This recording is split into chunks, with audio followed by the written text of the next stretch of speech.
What is going on, everybody? Welcome back to the channel. Aftersound here, bringing you Splinter Lens content daily. We also stream over on Twitch at This Is Aftersound, so come by and say hello. All right, in this video, I wanted to talk about my experiences so far with each of the airdrops we have seen for Chaos Legion. I've had a chance to play with actually each and every one of them, and I've recently moved up to gold, so I've been able to play with them at I guess a little bit of a higher level.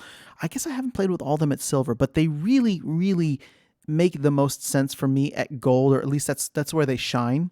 But we'll try to do a little bit more of an analysis between all of them so far at the different levels. I think I've done this in kind of piecemeal videos, but wanted to collect everything that we have so far. Now, keep in mind, I will not be including Dr. Blight because Dr. Blight is, I would consider him like a promotional card.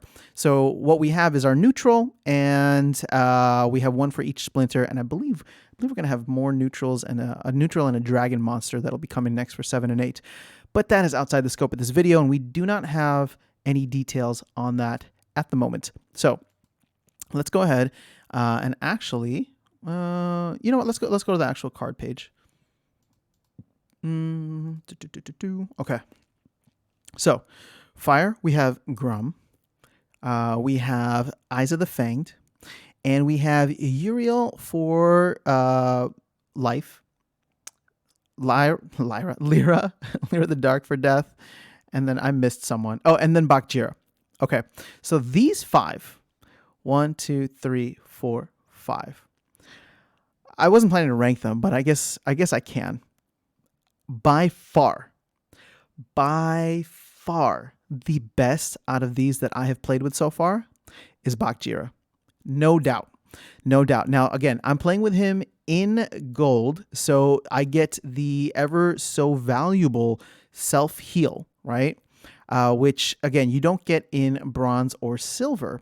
Now, what's still great about him is, though, in bronze, having a void tank for 6 mana can be so clutch, right? Because especially keep in mind that Ulrich is no longer in the starter deck, so many people don't have the ability to get an extra magic boost. So sometimes if they just have 1, or even if they come with 2, they're not doing as much damage to him because he's a decent meat shield. Plus, at the base level, he's slowing everybody down. But you get him to a higher spot, right? In silver, you get strengthen, which gives each of the monsters an extra health. And then for me, where this shines again is going to be gold, where he gets the self-heal, additional health, plus, you know, at 14 health, he's healing 4 per turn. And then if you max him out, which I haven't played with yet, and I think it'll be a while, if ever, that I ever get to that level, 16 health or 17 with strengthen, you're going to be healing 5 health per turn with void. That is very clutch for a tank. Who would be number 2 on this list? It's going to be Lira. At least so far, what I've played with, it's got to be Lira. Now, again, I get the benefit of playing in gold, right? But let's go ahead and look at her from the bottom up. So from level 1, I was saying from the get-go that this card is too expensive for only 2 damage, right? Yes, you get speed, you get snare and opportunity, and that could come in very clutch in some certain situations. But it felt like too much mana for too little power. Now, that changes a little bit in silver. You get an extra damage, and all of a sudden I'm feeling a little bit better about it. But the value of the card in gold, where you get swift, now all of a sudden she is providing value to not only herself, where she starts with 7 speed, but she is giving additional speed to the rest of your team. And that is super valuable. So I've really been enjoying playing with her. The only difference at the maxed out level is that you will get an additional damage. So now that mana to damage ratio is feeling pretty good. But most of us will not be playing in the with a max deck or in diamond. All right. After that, I gotta say it's kind of a little bit of a tie here, but I'm gonna go with Grum. I really like Grum. Again, this was what I've been talking about in terms of fire needing a good tank. Now, his speed just is only good for one thing, and that's reverse speed rule sets. His mana cost, it's a decent chunk, right? If you're throwing in an 11 mana card into a game, it's going to be a high mana game, and you're probably going to be up against some high powered monsters. But the beauty of it is that he comes with, at least at the base level, void armor. So there's 15 total hit points for people to get through here. And then, more importantly, at silver, he gets void as well. And I don't know if we have any other monster that has both void armor and void. So that is actually very, very clutch, very crucial. And, I love Tusk the Wide, and I think Tusk the Wide is a great budget option if you're just looking for a tank that can absorb damage while the rest of the monsters, like magic damage specifically, right? Or actually any damage, because Tusk the Wide has 13 HP, I believe. So, but specifically magic damage, he can absorb a ton of magic damage and, let the rest of your team try to take care of business while they're waiting. So he became for a very good portion of my time in silver, Tusk the Wide was my main tank when playing Jotun, right? Because that was really the only thing I'd be susceptible to is a very fast water magic spamming team. So having him there was clutch. Grum takes us to the next level, right? We have a lot more here. Bloodlust, I'm not fully sold on, to be honest with you. It's great when it works, but he's slow. So it's not necessarily that he's going to get all of the kills. Sometimes that really just comes down to luck and how the turns play out. But when it happens, it's nice, right? I had it happen in a couple games, and it's like great because his health goes up, and it's like, okay, cool. Like that small thing potentially shifted the turned the tide in the game, because all of a sudden that 1 HP made all the difference in the world, right? So it can definitely come in handy, but it's not what I hinge the value of this card on. It's definitely going to be void armor and void together. And then when you get into gold, you get Giant Killer. So he's a giant himself, hunting other giants, and all of a sudden, he's doing 8 damage per turn. If you're playing with Tarsa, he's doing 10 damage per turn. That is clutch. Now, can he hit other people? I don't know. That's gonna be tough. So I feel like the best kind of rule sets for him could potentially be reverse speed, or one of the games that I did play him in was aim true. So essentially he has true strike. So that means no monsters can miss, right? So nobody's going to miss him either, but at least he's going to get that damage in every single turn. All right. After that, Uriel the Purifier. Now, I think there's still a bug with Uriel. He's not healing every turn. I believe the heal is part of the recharge, which is kind of weird. So I know that's been discussed. I saw it even discussed in the town hall portion today. But, I have found that Uriel has certain great uses. Now, at level 1, recharge, flying, he's got, 6 armor, 10 health, 3 damage. It kind of sucks at level 1, so I don't know that I would ever play him there. But level 2, in silver, he gets self-heal. So this is clutch if you need a tank or have a tank, or I'm sorry, if you need a tank, I suppose, that... obviously once he's at 11 health, I guess he'll only be healing 3 per turn, but, he's a decent meat shield and can take a big hit.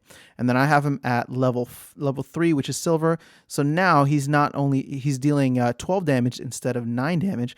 And then that extra 12th health means that he's healing 4 per turn rather than the 3.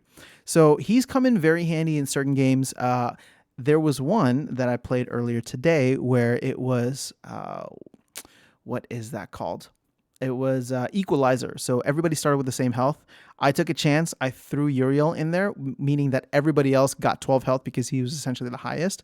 But every other turn, he was able to go in and stomp someone for 12 damage. Right? So that actually made a huge difference, especially when I was facing a gelatinous cube that had 18 health and was healing 6 per turn. So being able to stomp on them for 12 damage and let the other monsters take care of the rest was what allowed me to win. Now, at the highest level, you get redemption. This is nice, but it's a nice to have. It's not like a must have.